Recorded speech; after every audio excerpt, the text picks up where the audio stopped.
यह कहानी एक रानी और साधु की अवैध प्रेम कहानी है। इस कहानी में दिखाया गया है कि कैसे एक रानी ने अपने राजा की आंखों में धूल झोंककर एक साधु से प्रेम लीला रचाई और अपने सुंदर राजपाट को छोड़कर जंगल में निवास करने लगी। फिर वह कैसे अपने राजा को मौत के घाट उतारने के लिए साधु के साथ मिलकर साजिश रची और फिर उसके बाद वह साधु उस रानी को कैसे गर्भवती करते हैं।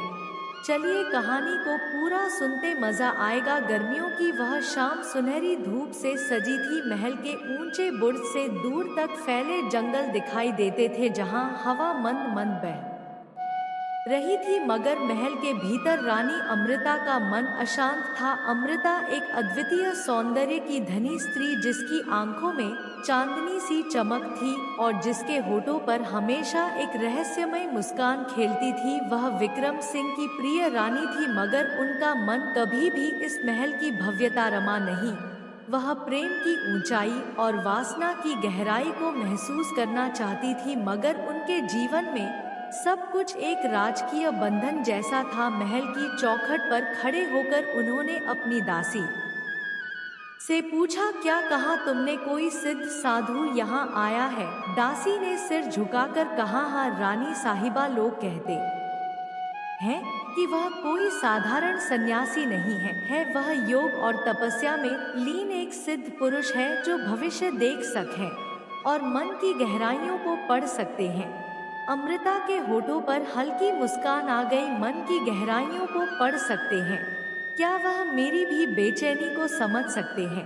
रानी ने सोचा कि उन्हें इस साधु से मिलना चाहिए। अगली सुबह जब महल में राजा अपने सैनिकों के साथ एक युद्ध नीति पर चर्चा कर रहे थे, तब रानी अमृता अपनी पालकी में बैठकर महल के पास के जंगल की ओर बड़ी। पालकी के पर्दे हटाते ही उन्होंने देखा एक विशाल वटवृक्ष के नीचे एक युवक बैठा था जिसे देखकर कोई भी साधु कहने में संकोच करता। साधु देवेश, गौर वर्ण, ऊंचा कद, चौड़ा सीना और आंखों में अद्भुत तेज। वह केवल एक गेरुआ वस्त्र पहने बैठे थे। उनके चेहरे पर एक अलौकिक शांति थी, मगर उनके नयन गहरी भावनाओं से भरे थे। रानी अमृता उनके समीप गई। उनके कदमों की आहट सुनते ही साधु ने आंखें खोली। जैसे ही उनकी दृष्टि रानी से मिली, कुछ क्षणों के लिए समय ठहर गया। रानी को पहली बार किसी पुरुष के देखने से एक विचित्र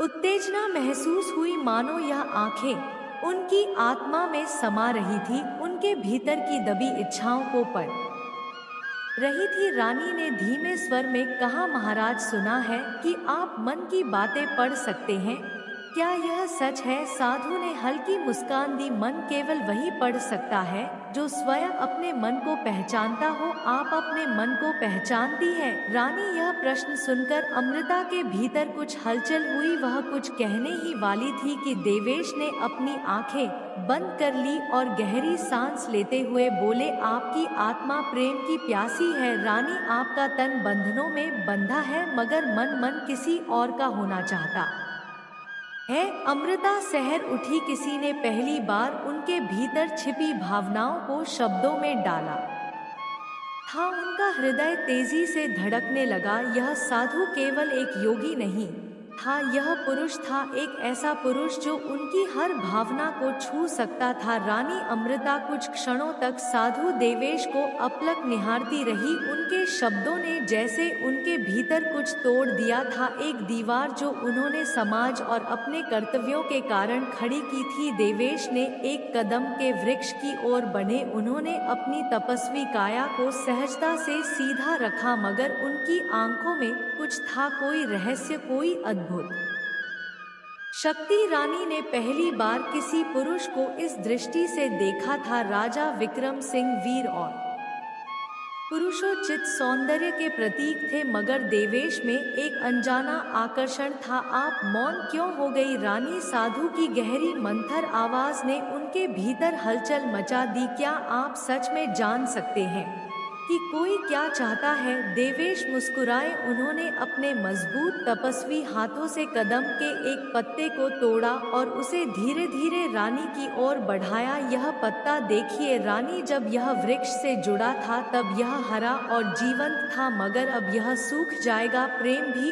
ऐसा ही होता है, जब तक वह आत्मा से जुड़ा हो तब तक वह जीवन देता है, मगर जैसे ही वह समाज के भय में बंधता है वह मरने लगता है। रानी का हृदय जैसे कांप उठा। उन्होंने अपनी आंखें झुका ली। मुझे लौटना चाहिए, उन्होंने जल्दी से कहा और अपने कदम पीछे खींचे, मगर जैसे ही वह मुड़ी उनकी चूड़ियों की हल्की खनक हवा में घुल गई और देवेश की आंखों में एक अनकहा भाव जागा। रानी वहां से चली गई, मगर उनके मन में उस पुरुष की आंखों की छवि बस चुकी थी। उस रात रानी अमृता अपने कक्ष में अकेली थी। महल के विशाल झरोखे से आती चंद्रमा की रोशनी उनके तन को उजली आभा से भर रही थी। उन्होंने अपनी आंखें बंद की तो देवेश का चेहरा उभर आया। रानी ने अपने हृदय पर हाथ रखा। क्या यह उचित था? वह एक राजा की पत्नी थी, मगर राजा के प्रेम में वह तृप्त नहीं थी। उनकी उंगलियां धीरे धीरे अपने शरीर पर चलने लगी, उनकी सांसें भारी होने लगी। महल के कुछ सेवकों ने रानी के व्यवहार में बदलाव महसूस किया। उनकी गैर मौजूदगी के दौरान महल में गुपचुप बातें होने लगी, लेकिन रानी इतनी चतुर थी कि उन्होंने हर अफवाह को दबा दिया। उन्होंने उन सेवकों को इनाम देकर अपनी ओर कर लिया। रानी अब साधु के प्रति अपने मन और शरीर से पूर्ण से समर्पित हो चुकी थी। रानी ने अगली सुबह तय कर लिया कि वह देवेश से पुनः मिलेंगी। यह आकर्षण उन्हें भीतर तक जला रहा था। इस बार वह अकेले नहीं गई, उन्होंने अपनी प्रिय दासी चंपा को साथ लिया, जो उनकी हर गुप्त भावना से परिचित थी। रानी साहिबा, यह उचित नहीं, चंपा ने धीमे स्वर में कहा। मैं बस उनसे बात करने जा रही हूँ, रानी ने उत्तर दिया, मगर उनके शब्दों में झिझक थी। देवेश उसी वृक्ष के नीचे बैठे थे, ध्यान में लीन। रानी उनके समीप गई और उनकी उपस्थिति के प्रतीक्षा करने लगी। कुछ क्षणों बाद साधु ने आंखें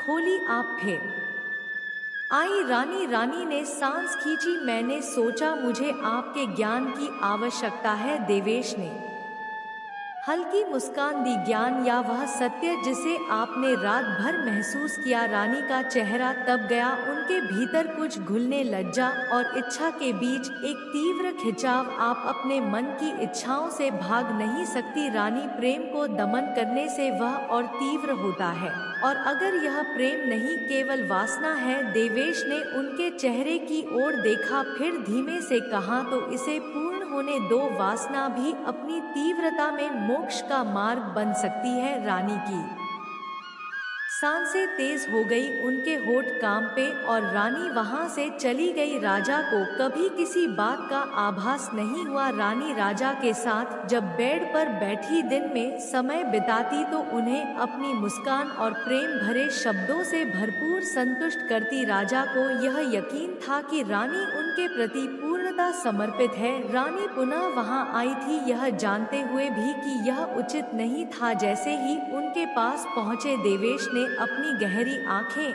खोली। आप फिर आई रानी के होठ सूखने लगे। आपने उस दिन कहा था कि मन की इच्छाओं को दमन करने से वे और तीव्र हो जाती हैं। उन्होंने धीमे स्वर में कहा, तो यदि मैं यहाँ फिर से आई हूँ तो क्या यह मेरी इच्छा का संकेत नहीं? देवेश ने उनकी ओर देखा। उनके होठों पर हल्की मुस्कान थी, मगर आंखों में गंभीरता थी। इच्छाएं सागर की लहरों की तरह होती है रानी, वे हमें अपनी ओर खींचती हैं, मगर यदि उन पर नियंत्रण ना रखा जाए तो वे हमें डुबो भी सकती हैं। रानी ने गहरी सांस ली, और अगर मैं डूबना चाहूं, यह शब्द जैसे स्वतः ही उनके होठों से निकल पड़े। देवेश ने कुछ क्षण रानी की आंखों में देखा, फिर धीरे से अपना हाथ आगे बढ़ाया। रानी ने कांपते हुए उनकी ओर देखा और झिझक हुए अपनी उंगलियां उनके हाथ में रख दी। जैसे ही उनका स्पर्श हुआ, रानी के भीतर एक अदृश्य बिजली दौड़ गई। उनकी उंगलियां देवेश की तपस्वी हथेली से छू गई। कठोर मगर गर्म उनका हृदय तेजी से धड़कने लगा। आपकी उंगलियां कांप रही है रानी, देवेश ने फुसफुसाना ने अपनी आंखें बंद कर ली। यह स्पर्श कुछ और था, यह केवल स्पर्श नहीं था, यह उनकी आत्मा को छूने जैसा था। देवेश ने हल्के से रानी की कलाई को छुआ। रानी की सांसें तेज हो गई, उनके शरीर में एक अजीब सी हलचल होने लगी थी। उन्होंने धीरे से अपनी पलक खोली और देवेश की आंखों में देखा। वहां कुछ था, एक रहस्य, एक निमंत्रण। रानी ने कांपते हुए कहा, यह क्या है देवेश? देवेश ने हल्की मुस्कान दी, यह सत्य है रानी, यह हमारा सत्य है। फिर उन्होंने रानी की हथेली को अपने होठों के करीब ले जाकर हल्का स्पर्श किया। जैसे ही देवेश के होठ उनकी त्वचा से मिले, रानी का पूरा शरीर सिहर उठा। उन्होंने अपनी आंखें बंद कर ली। उनके भीतर एक तूफान उठ चुका था, एक आग जिसे वह बुझाना नहीं चाहती थी। कुछ क्षणों तक वह वहीं खड़ी रही, उनकी सांसें भारी हो गई थी। फिर अचानक उन्होंने झटके से अपना हाथ खींचा। तभी साधु ने बोला, प्रिय, यदि तुम चाहो तो राजा को पीछे छोड़कर स्वयं राज्य की महारानी बन सकती हो। उनका दिल इतनी तेजी से धड़क रहा था कि उन्हें लगा अगर वह और एक क्षण वहां रुकी तो वह पूरी तरह बिखर जाएंगी। उन्होंने बिना कुछ कहे अपना चेहरा घुमाया और तेजी से महल की ओर बढ़ गई।